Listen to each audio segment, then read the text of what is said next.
ইস্তানবুলের কারিয়ে মসজিদ মূলত বাইজেন্টাইন যুগের একটি গির্জা ছিল, যা পরে মসজিদে রূপান্তরিত হয়। এখানের মোজাইকগুলো বাইজেন্টাইন শিল্পের খুব গুরুত্বপূর্ণ নিদর্শন। কিছু ছবি আছে, যেমন হচ্ছে পুনরুত্থান নিয়ে একটা ছবি। তো এই মোজাইকটাতে যেটা দেখা যায় যে হজরত ঈসা আলাইসাল্লাম মৃত্যুর রাজ্যের নিচ থেকে হজরত আদম ও হাওয়া আলাইসাল্লামকে উদ্ধার করছেন। এটি বাইজেন্টাইন ধর্মীয় চিত্রকলার একটি জনপ্রিয় থিম, যা মুক্তির ধারণা তুলে ধরে। আর একটি জনপ্রিয় মোজাইক ভার্জিন মেরি ও শিশু যিশুর মোজাইক। এখানে দেখা যায় মানবিক সম্পর্কের কোমলতা ও মায়ের এবং ছেলের মধ্যে যে একটা নির্মল ভালোবাসা, সেই জিনিসটাকে তুলে ধরা হয়েছে।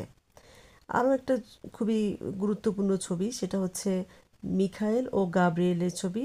এই মোজাইকগুলোতে দেখা যায় যে দুইজন ফেরেশতাকে দেখানো হয়েছে, এবং এটা হচ্ছে যেখানে নামাজ পড়ে সেই নামাজের মিম্বারের পাশে দেখানো হয়েছে এই দুজন ফেরেশতাকে, যারা ধর্মীয় ঐতিহ্যে গুরুত্বপূর্ণ ভূমিকা পালন করেন।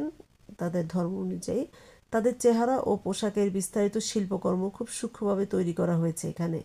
ফলে এই মোজাইকগুলো কেবল অলংকার নয়, ধর্মীয় বিশ্বাস ও ঐতিহ্যের প্রতীক হয়ে উঠেছে।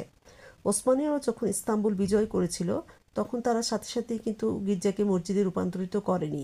বিজয়ের 58 বছর পরে এটি মসজিদ হিসেবে ব্যবহার শুরু হয়। কিন্তু সেখানে থাকা চিত্রগুলো সামনে মসজিদ করা সম্ভব ছিল না। চাইলে ওসমানীয়রা সেগুলোকে নষ্ট করতে পারত, কিন্তু তারা তা করেনি। বরং একটি বিশেষ পদ্ধতি ব্যবহার করে মোজাইকগুলোর উপর পাতলা প্লাস্টারের স্তর দিয়ে ঢেকে দেওয়া হয়, এবং তারপর মসজিদ হিসেবে ব্যবহার শুরু হয়। কিন্তু প্রজাতন্ত্র আমলে এই মসজিদকে জাদুঘরে পরিণত করা হয় এবং নামাজ পড়া বন্ধ হয়ে যায়। 2008 সালে এসে এটি আবার মসজিদে রূপান্তরিত হয়।